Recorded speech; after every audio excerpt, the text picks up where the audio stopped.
نحمده ونصلي على رسوله الكريم اما بعد فاعوذ بالله من الشیطان الرجیم بسم اللہ الرحمن الرحیم۔ تو ہم نے قرآن شریف کی روشنی میں دیکھا کہ قرآن کے مضامین کا علم صرف نبی صلی اللہ علیہ وآلہ وسلم کی تشریحات سے ہی ہو سکتا ہے، اور یہ تشریحات نبی صلی اللہ علیہ وآلہ وسلم کو اللہ تعالیٰ نے ہی سکھائی تھیں۔ اس کے علاوہ سب کچھ نفس پرستی ہے، سب کچھ گمراہی ہے۔ چاہے انسان اپنے آپ کو عقل کل سمجھتا رہے، مجدد سمجھتا رہے، ریفارمر سمجھتا رہے، لیکن جیسی وہ ڈیویٹ کرے گا نبی صلی اللہ علیہ وآلہ وسلم کے پیغام سے، ویسی وہ گمراہ ہو جائے گا۔ اب ہم دیکھتے ہیں کہ نبی صلی اللہ علیہ وآلہ وسلم کی تعلیمات جو ہیں وہ محفوظ رہی ہیں، اس بات کی کیا دلیل ہے؟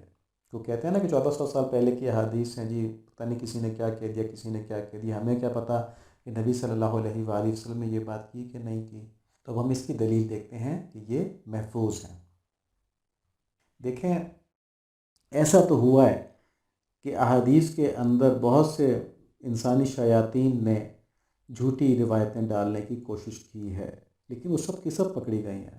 کیوں؟ کیونکہ اللہ تعالیٰ نے ایک ایسا نظام بنا دیا جس میں کہ سائنٹیفک اصولوں کے تحت صحیح حدیث جو ہے وہ پہچانی جاتی ہے، شک و شبے سے بالا ہو جاتی ہے، اس کا ایک الگ ذخیرہ ہے، اور جھوٹی حدیث جو ہے جس کو موضوع روایت کہتے ہیں، ضعیف نہیں، موضوع روایت، جھوٹی روایت، وہ الگ ہو جاتی ہے۔ اس کے علاوہ حدیث کی بہت سی قسمیں ہیں، لیکن یہ ایک سائنٹیفک علم اللہ تعالیٰ نے دے دیا جس کی وجہ سے کہ صحیح اور غلط کی تمیز ہو جاتی ہے۔ تو شیطان کا یہ حربہ بھی ناکام ہو گیا۔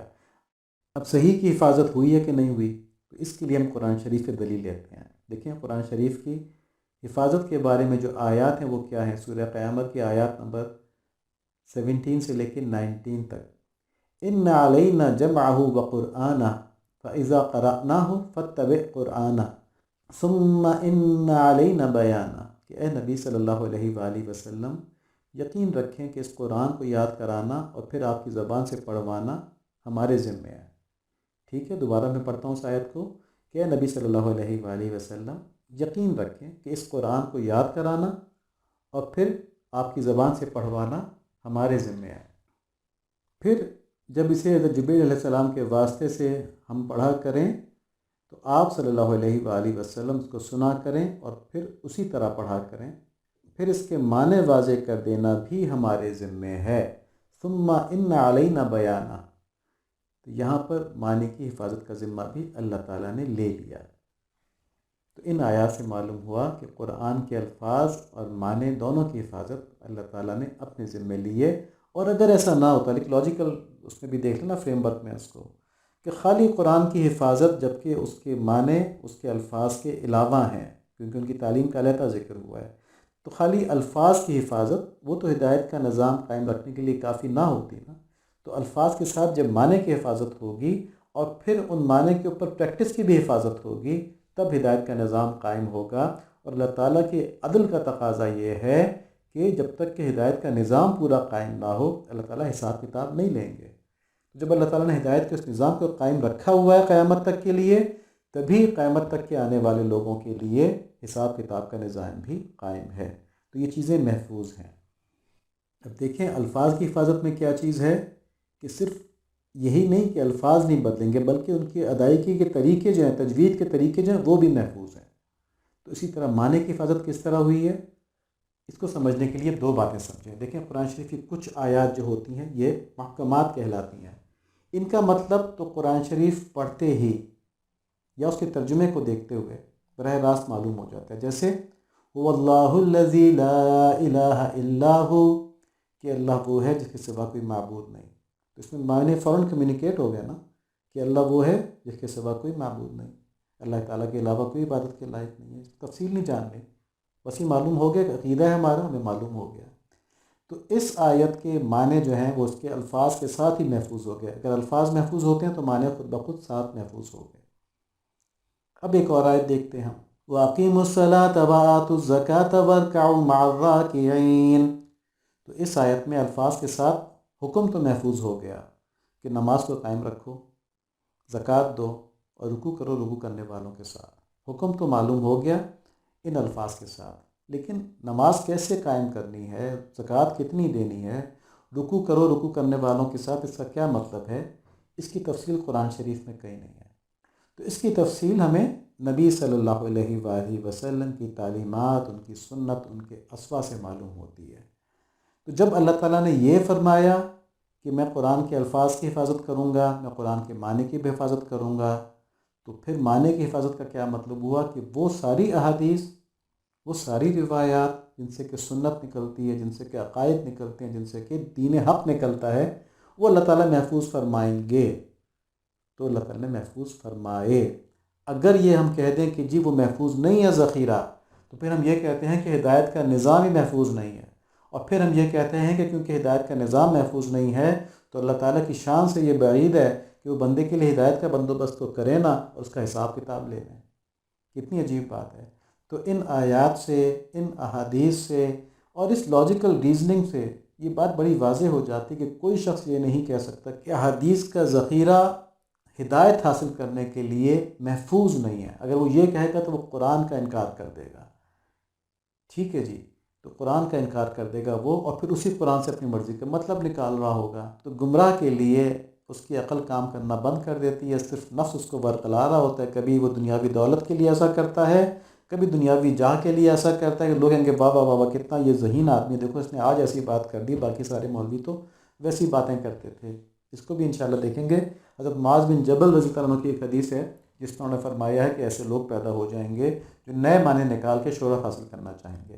اس کو انشاءاللہ ہم آگے دیکھیں گے، لیکن ابھی ہم نے یہاں تک جو بات طے کی کہ قرآن کے الفاظ کی حفاظت بھی اللہ تعالیٰ نے فرمائی، اور نبی صلی اللہ علیہ وآلہ وسلم کی وہ باتیں جو قرآن کے معنی بتلا رہی ہیں، جو ہدایت کے نظام کا حصہ ہیں، وہ سب اللہ تعالیٰ نے محفوظ فرمائیں۔ تو اب جب محفوظ فرمائیں تو ہمارے سامنے سوال یہ ان کو ہم کہاں سے حاصل کریں؟ تو اس کا جواب دیا جا رہا ہے کہ دیکھیں، قرآن کے معنوں کی حفاظت بھی اللہ تعالیٰ نے اپنی ذمہ لی ہے۔ تو ایسے حضرات ہر دور میں اللہ تعالیٰ کی اس حکمت کے موافق پیدا ہوتے رہیں گے کہ جو قرآن کے صحیح معنی ہم کو نبی صلی اللہ علیہ وآلہ وسلم کی تعلیم کردہ معنی ہم کو پہنچاتے رہیں۔ اور یہ کون لوگ ہوں گے؟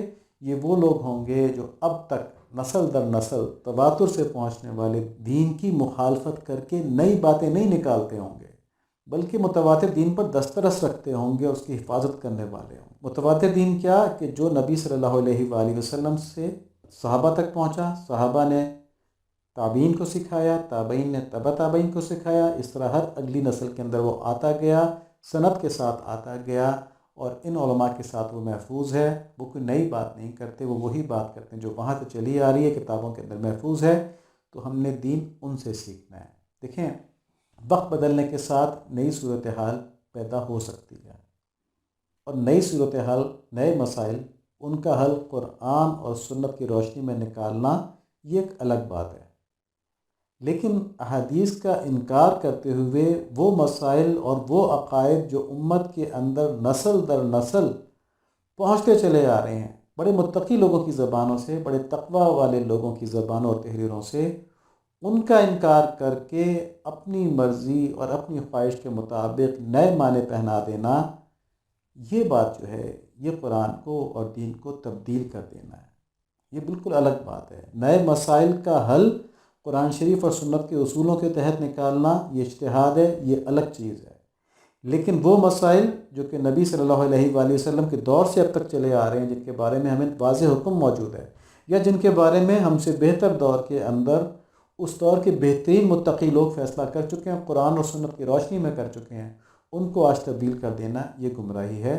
اور اس گمراہی کے بارے میں حضرت معاذ بن جبل رضی اللہ تعالیٰ عنہ نے فرمایا کہ تمہارے بعد بڑے بڑے فتنے ہوں گے، ان دنوں میں مال کثرت سے ہوگا، قرآن آسان ہو جائے گا، یہاں تک کہ اسے مومن، منافق، مرد، عورت، چھوٹے بڑے، غلام اور آزاد سبھی حاصل کر لیں گے۔ یعنی کتابوں کے اندر لکھا ہوا ہے، ہر ایک نے خریدی اور شروع ہو گیا۔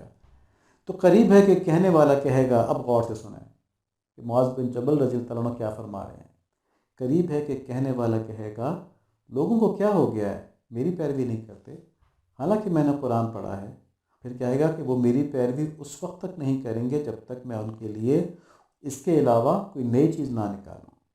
تو لہٰذا جو نئی چیز نکالی جائے تم اس سے بچو، اس لیے کہ ہر وہ نئی چیز جو نکالی جائے گمراہی ہے۔ تو ہم کو نبی صلی اللہ علیہ وآلہ وسلم کے صحابی حضرت معاذ بن جبل رضی اللہ تعالیٰ عنہ یہ نصیحت کر رہے ہیں کہ متواتر دین سے مت ہٹنا، متواتر دین سے جو ہٹ گیا وہ نیری گمراہی میں گیا۔ اب ایک بات یاد رکھیں، دیکھیں مسلمان ایک قوم ہے، اور مسلمان کے ذمے ہے کہ زندگی کے ہر شعبے کے اندر مستعد رہے، ترقی کرے، اپنی قوم کو آگے لے کے جائے ہر شعبے کے اندر، چاہے وہ انجینئرنگ ہے، چاہے وہ میڈیسن ہے، چاہے وہ وارفیئر ہے، چاہے وہ بلڈنگ ہے، چاہے کچھ بھی ہے، ہر چیز میں مسلمان کو اپنی تمام تر صلاحیتیں استعمال کرنے کے لیے کہا گیا ہے، ٹھیک ہے، اور ساتھ میں دین کو بھی چلانا ہے۔ لیکن ہر انسان ہر شعبے کا ماہر نہیں ہو سکتا، تو اس لیے ڈاکٹرز الگ ہوتے ہیں، انجینئرز الگ ہوتے ہیں، فلاسفرز الگ ہوتے ہیں، ایجوکیشنسٹ الگ ہوتے ہیں، ایسے ہی علماء بھی الگ ہوتے ہیں۔ جب انجینئرز کو صحت کا مسئلہ ہوتا ہے تو وہ ایک اچھا ڈاکٹر تلاش کرتے ہیں جو ایکسپرٹ بھی ہو، جو ایماندار بھی ہو، اور اس کے مشورے پہ انجینئرز عمل کرتے ہیں۔ اسی طرح جب ڈاکٹرز کو اسپتال بنوانا ہوتا ہے تو وہ ایک بہترین ایماندار یعنی ایکسپرٹ اور ایماندار انجینئر تلاش کرتے ہیں اور اس کے مطابق اپنا مکان بنواتے ہیں۔ تو اسی طرح سے جب مسلمانوں نے کوئی دین کی بات سیکھنی ہوتی ہے تو ان کے ذمے یہ نہیں ہے کہ وہ بیٹھ کے وہ والے مسائل نکالیں جو انہوں نے زندگی میں کبھی پڑھے ہی نہیں ہیں، ان کو دین کے اصولوں کا پتہ ہی نہیں، ان کے فقہ کے اصولوں کا پتہ ہی نہیں ہے، انہوں نے نبی صلی اللہ علیہ وآلہ وسلم کی زندگی قریب سے دیکھی ہی نہیں ہے، ٹھیک ہے، تو ان کے ذمے یہ نہیں ہے کہ وہ قرآن شریف پڑھ کے کوئی ایک آیت دیکھ کے مطلب نکال لیں، ان کے ذمے یہ ہے کہ وہ صرف ایک ایماندار اور ایکسپرٹ عالم کو پہچانیں اور اس تک پہنچنے کی کوشش کریں۔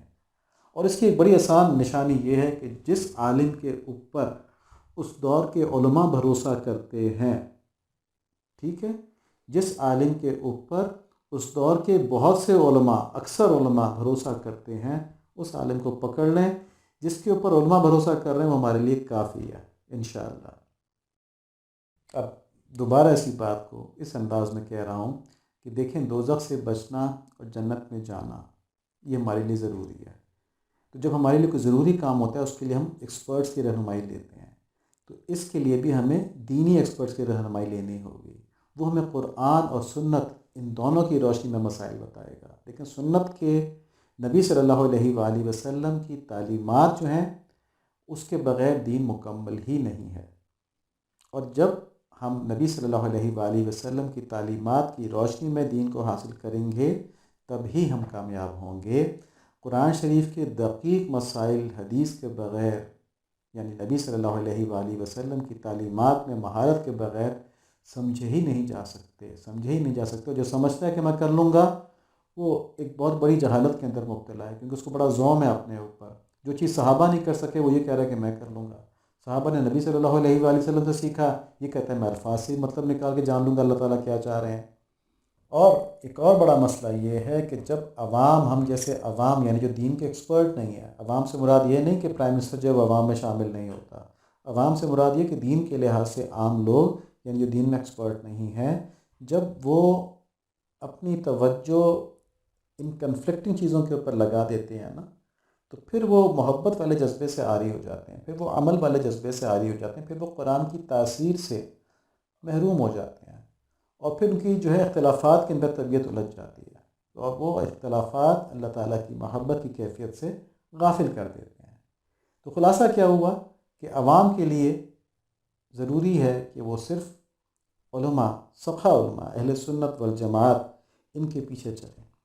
کیوں چلیں؟ کیونکہ یہ قرآن اور حدیث سے مسائل نکال رہے ہیں۔